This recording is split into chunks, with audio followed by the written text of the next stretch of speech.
Harley-Davidson, please build those beautiful motorcycles in the USA, please, okay? Don't get cute with us. Don't get cute. Harley-Davidson is caught in one of the darkest storms in its history.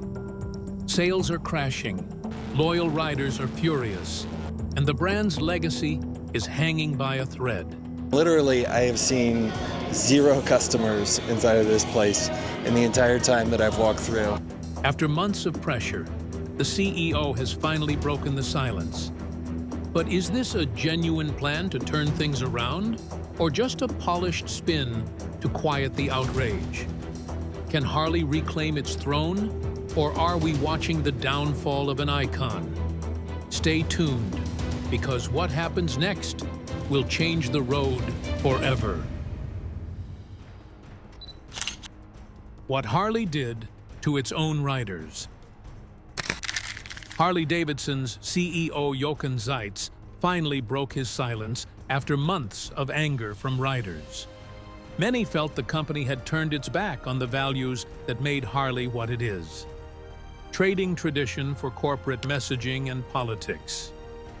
Zeitz tried to calm the storm, saying Harley would move away from the kind of branding that caused the backlash, lean back into the culture that built the brand, and put its focus on the core rider. He also promised to grow the sport of motorcycling and keep Harley the most desirable motorcycle brand in the world, finishing with the familiar line, "United we ride." For a lot of riders, though, the statement wasn't enough. Words were easy. What mattered was what Harley actually did next. And to understand why riders were so fed up, you have to look back at how the company set this whole chain of events in motion. Harley didn't just hit a bump in the road, it swerved into a whole new lane. In 2020, Jochen Zeitz threw out the old playbook and launched a complete reset. First came the Rewire. Then came a 5-year plan called the Hardwire. On paper, it sounded simple. Cut down the number of models, leave some countries behind, keep fewer bikes on showroom floors, and make Harley feel rare and premium again. In practice, that meant chopping out about 1/3 of the planned models, pulling out of dozens of smaller markets, and telling dealers they wouldn't be overloaded with stock anymore. The company said this would keep prices strong and make the brand more desirable. And sure, average prices did climb. But those higher price tags also blocked a ton of new riders who used to get their start on the cheaper Harleys and then slowly move up the ladder. The proof is right in the numbers. In the second quarter of 2025, Harley's motorcycle revenue fell by roughly 1/4 compared to the same period the year before. Shipments dropped even more, and retail sales sank by double digits. Management blamed soft demand in the United States, stubbornly high interest rates that make financing a big bike harder, and fewer people walking into dealerships. On top of that, new tariffs sucked about $13 million out of that single quarter. So why did all this hit riders so badly? A huge part of it comes down to age and price. The average American rider is older than ever. Around a decade ago, surveys showed the median rider age hovering right at about 50, and that trend hasn't really shifted. When a brand doubles down on high-end touring bikes and flashy special editions, it looks good on spreadsheets, but it leaves younger riders on the sidelines. If you're new to motorcycles, your first bike is not going to be one that costs as much as a car. And that's the hole Harley dug for itself. By chasing desirability, it cut away the cheaper starting points. Dealers noticed the hit right away. At first, keeping fewer bikes in the system does help protect prices. But once demand cooled, that same plan started choking traffic. All through 2024, dealer groups were telling reporters they were getting crushed from both directions, less profit per bike and fewer people walking in. Some stores complained they were being sent too many of the wrong bikes for their area. That forced them to slap on discounts just to move metal, which cut even deeper into margins. Harley's leadership did sit down with dealers and trimmed shipment targets, but by then, the frustration was already public. And when buyers hear dealers openly venting, it doesn't exactly inspire confidence about jumping into a Harley.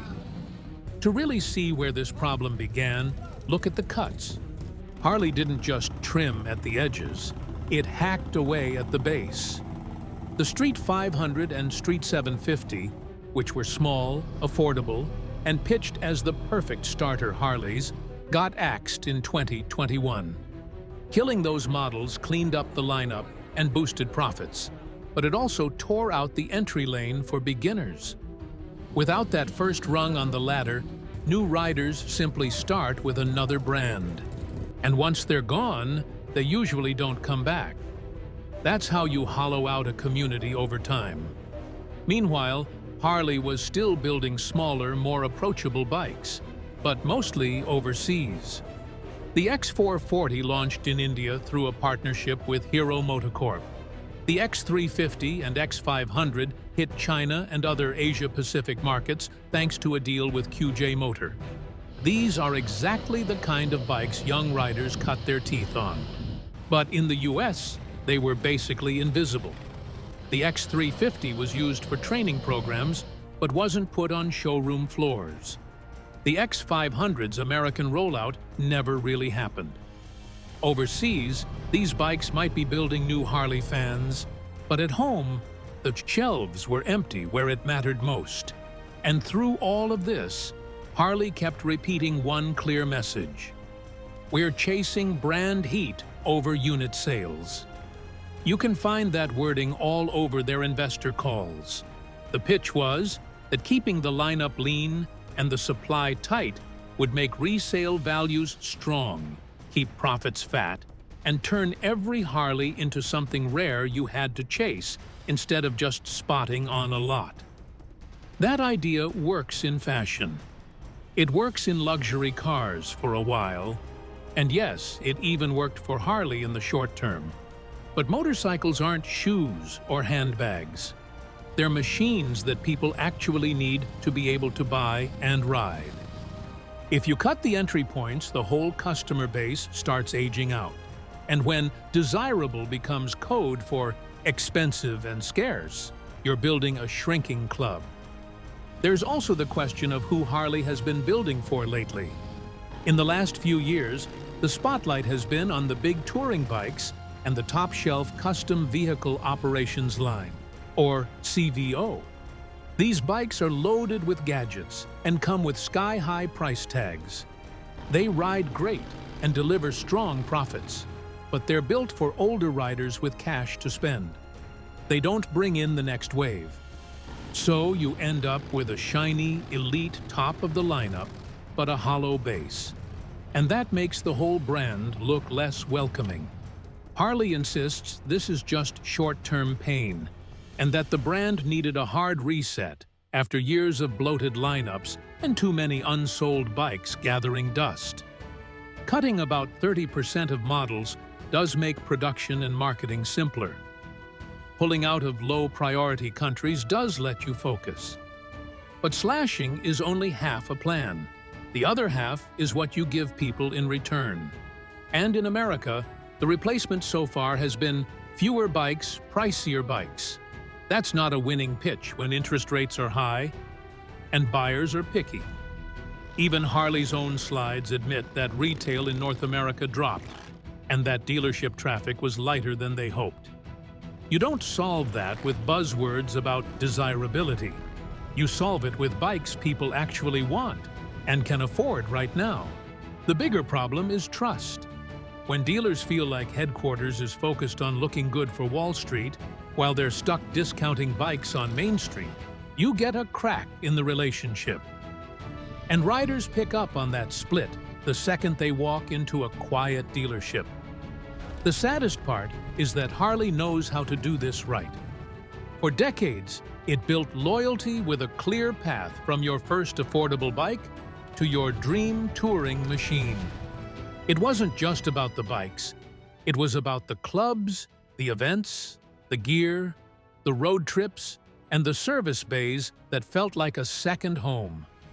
But that journey always started with a simple on-ramp. For years in the US, the street line gave people that starting point. Once it disappeared, nothing really took its place at the same price level.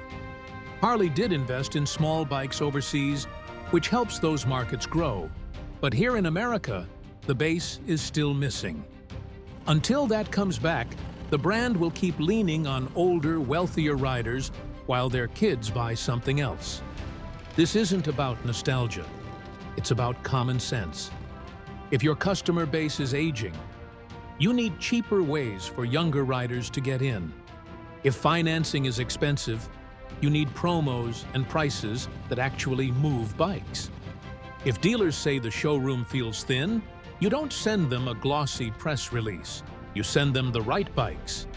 The strategy that looked slick on PowerPoint, cutting models, tightening supply, chasing premium, worked for a while.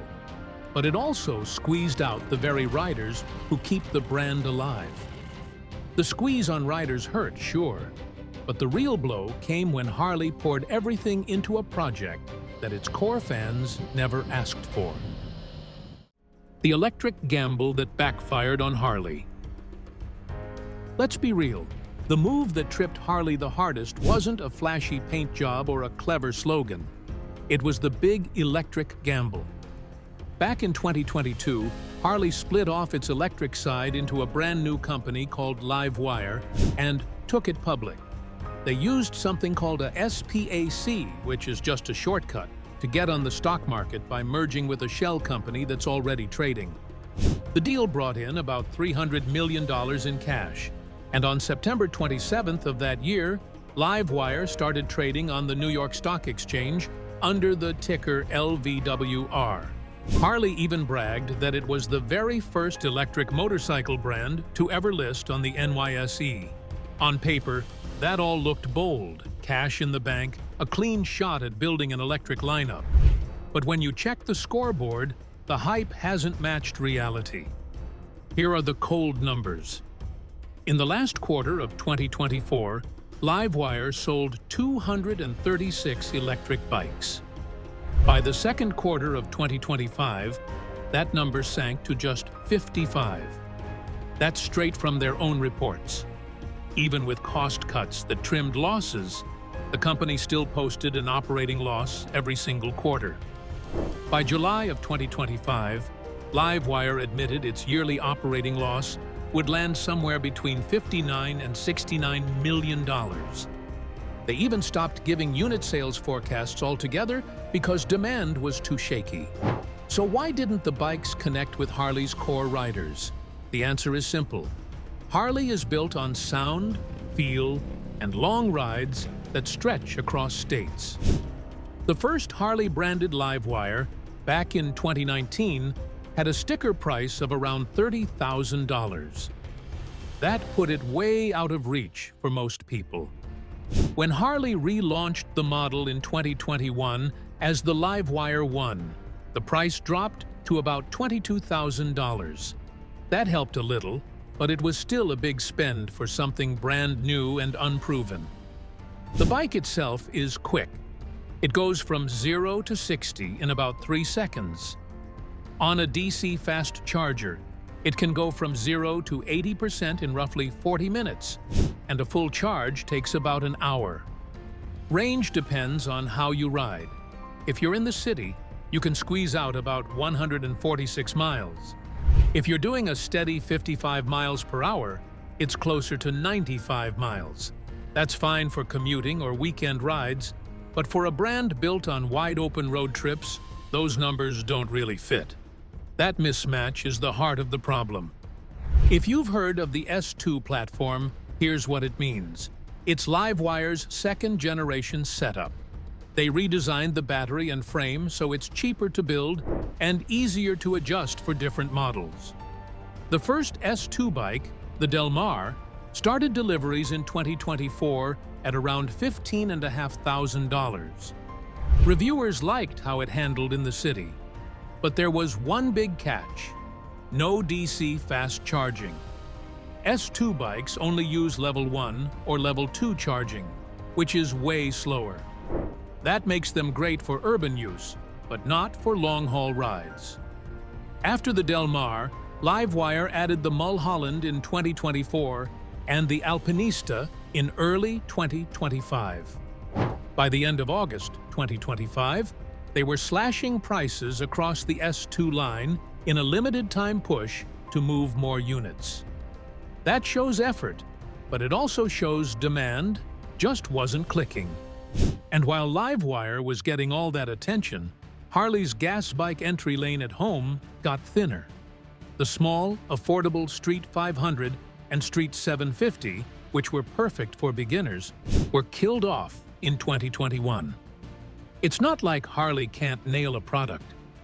When they want to, they can. The Pan America 1250 Special, their big adventure bike, launched in 2021 and instantly took the #1 spot in its class in North America. It proved the engineers can absolutely deliver. The issue isn't talent. The issue is focus, follow-through, and what happens after launch. Pricing, updates, dealer support, and making sure used values hold steady. That's the stuff that turns a hot debut into a long-term success. Back to Livewire. On the road, the Livewire 1 is fun, fast, smooth, and dead simple to ride. No shifting, instant torque, easy balance. But here's the thing.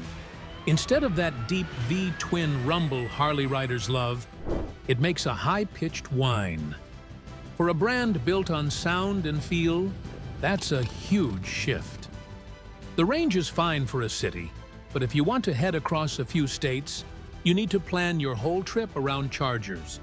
You need to map out fast charging stops, schedule time, and cross your fingers that those chargers are working and not packed.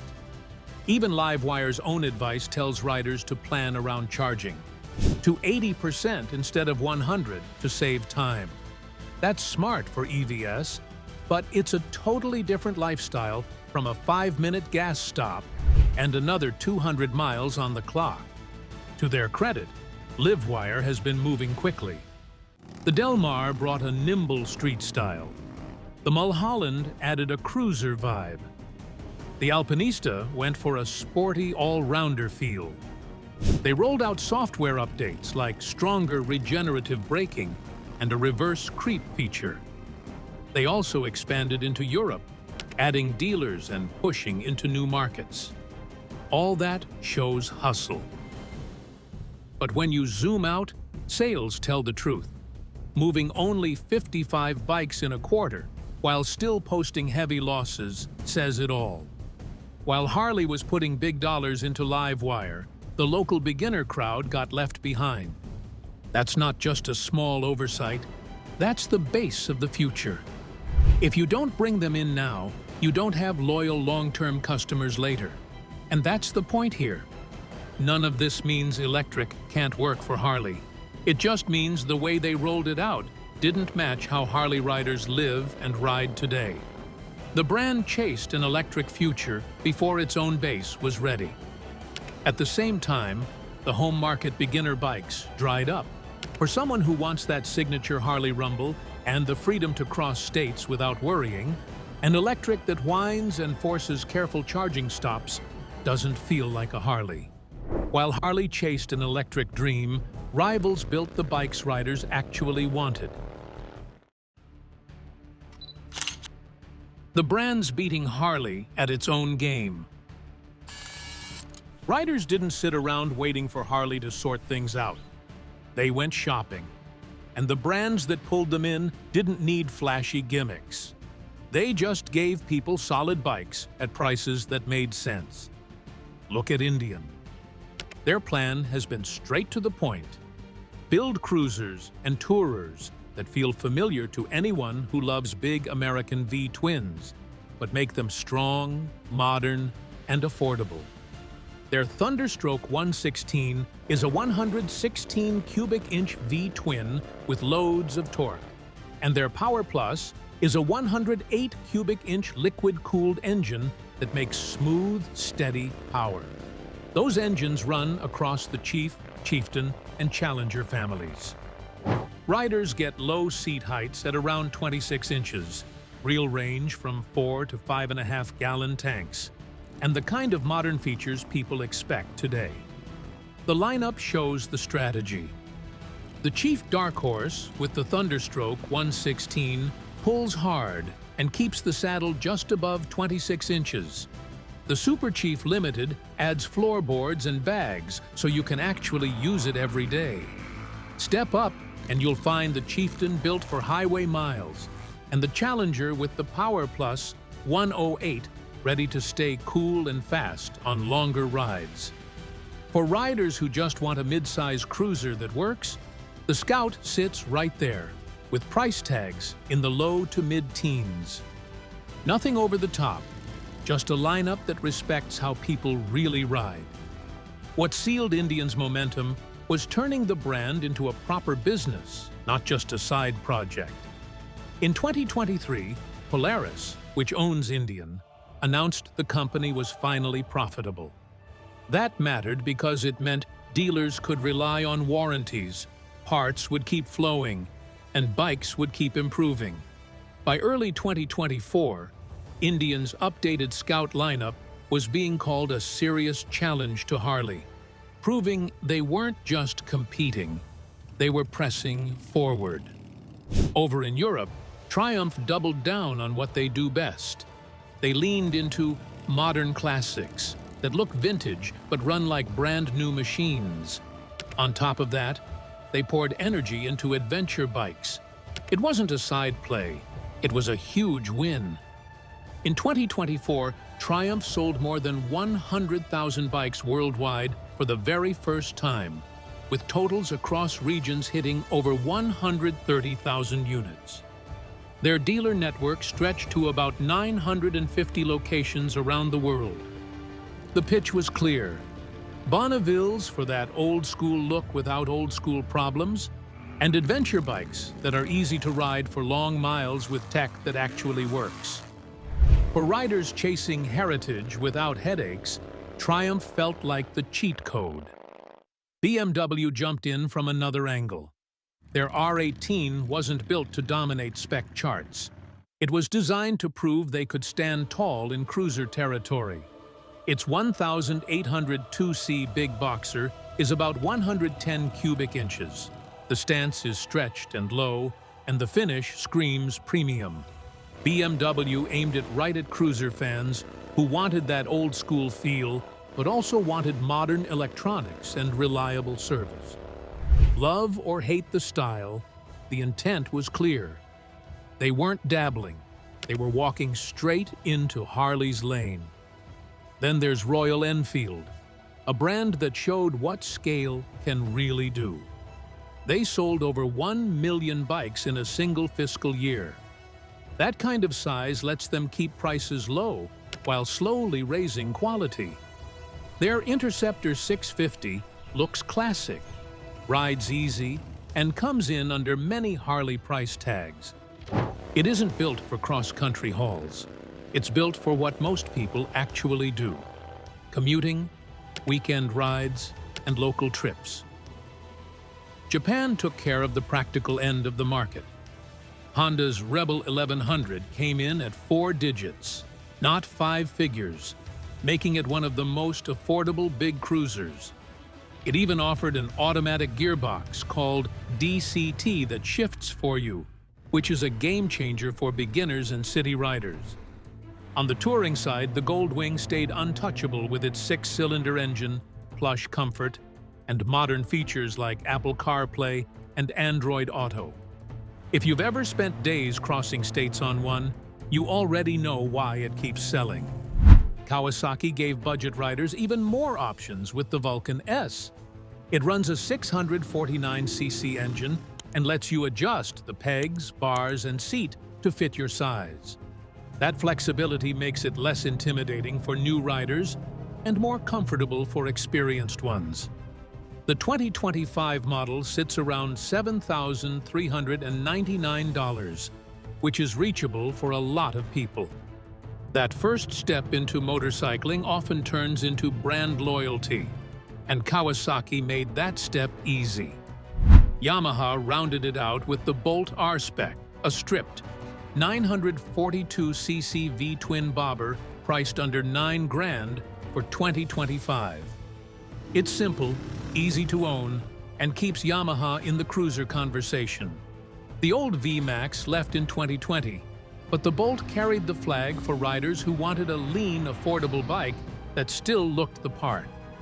All these moves show why Harley's plan to chase desirability instead of volume left so much ground uncovered. As loans got more expensive and riders had to think twice about budgets, competitors made it simple. Value didn't mean cheap.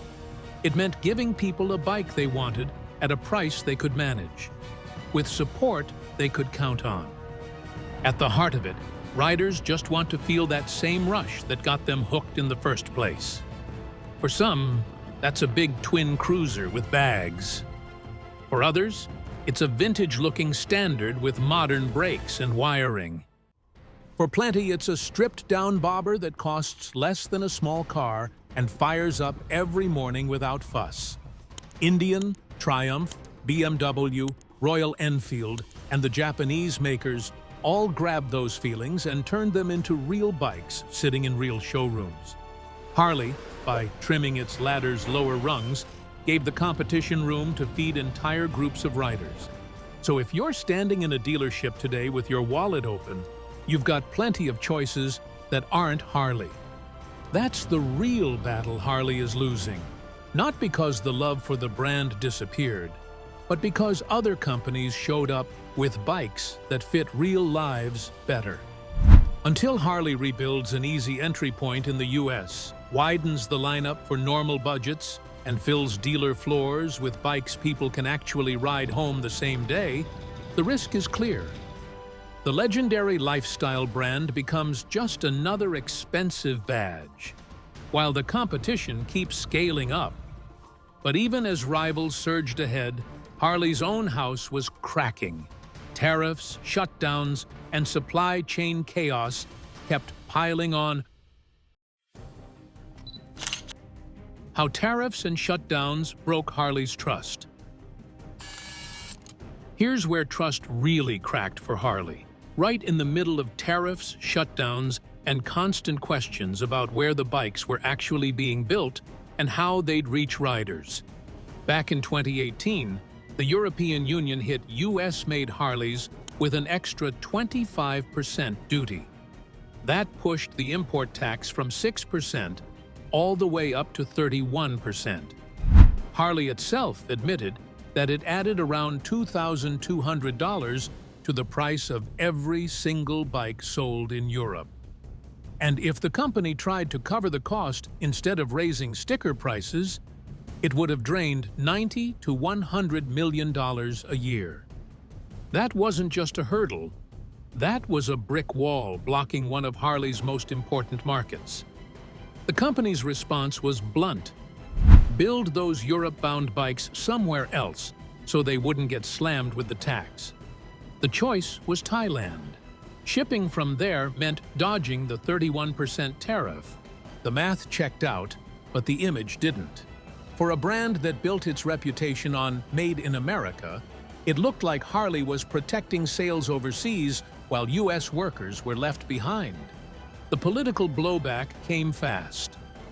Leaders in Wisconsin started pushing to kill tariffs altogether, just to save Harley jobs. Then things escalated again. In 2021, the EU said tariffs would jump to 56% starting June 1st. Harley blasted the move and geared up to fight it. Later that year, the US and EU struck a deal over steel and aluminum trade, which paused the hike. But the damage to confidence was already done. After years of back and forth, riders and dealers knew the tariff war could flare up again at any moment, slamming prices and supplies all over again. Meanwhile, the Kansas City plant became another symbol of the squeeze. In early 2018, Harley announced it would close the factory by the third quarter of 2019.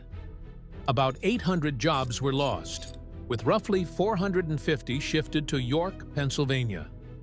On paper, consolidating production saved money.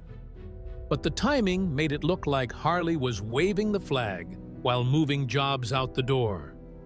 Then came shutdowns that rattled everyone. In May of 2022, Harley did something you almost never see from a premium brand. Stopped nearly all assembly and shipments for 19 days.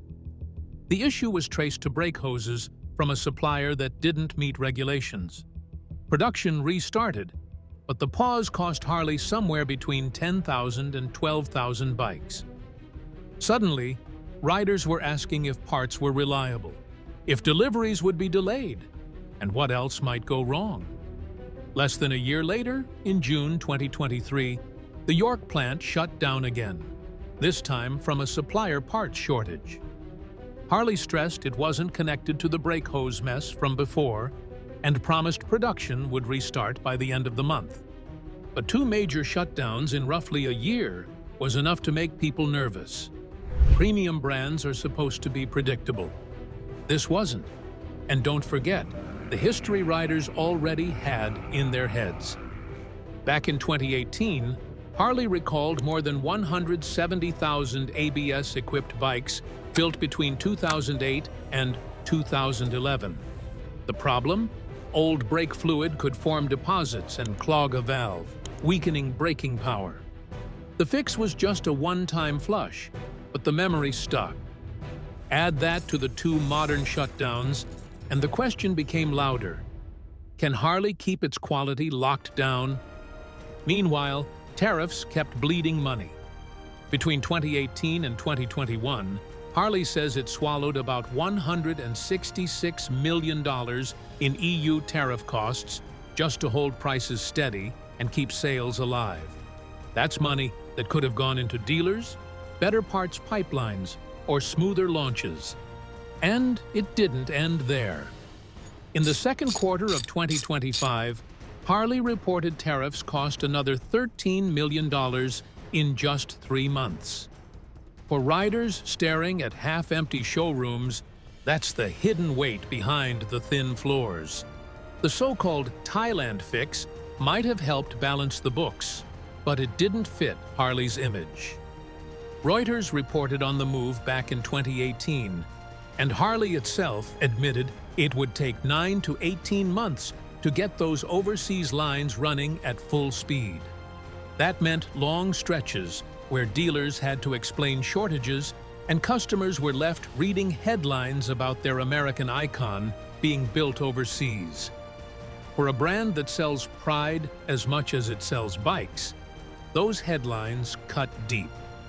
And once predictability is gone, it's hard to get back. After the 19-day pause in 2022, Harley's CFO said they needed to crank production above 1,500 units per week, just to catch up. That sounded aggressive, but really it was a scramble to get back to even. Even when things calmed down briefly after the 2021 US-EU deal, nobody relaxed. By early 2025, talk of that 56% tariff was back. Harley's finance chief was in Washington, warning lawmakers that a duty that high would make bikes nearly impossible to sell in Europe. It was the same cycle all over again. Riders don't care about the trade chess game. They care that prices keep changing and supplies keep shrinking. Dealers saw it firsthand. A customer would walk in ready to drop money on a specific model, maybe even a specific color. Instead of a firm delivery date, the dealer would have to say it's on order, but delayed. Maybe it was the brake hose issue, maybe a supplier shortage, maybe a tariff squeeze. To the customer, it didn't matter. They just wanted their bike. And when the answer sounded like a trade lecture instead of a confident sale, a lot of people walked away. At the end of the day, nobody is saying Harley's bikes don't matter anymore. They still do. The issue is whether people trust Harley to keep things steady. A single recall doesn't break that trust. But pile up that recall with a 19-day pause, another shutdown, a tariff war, a plant closure, and more tariff drama. And what you get is constant noise. And constant noise makes buyers hesitate before spending big on something that should be nothing but fun. Thanks for watching. See you in our next video.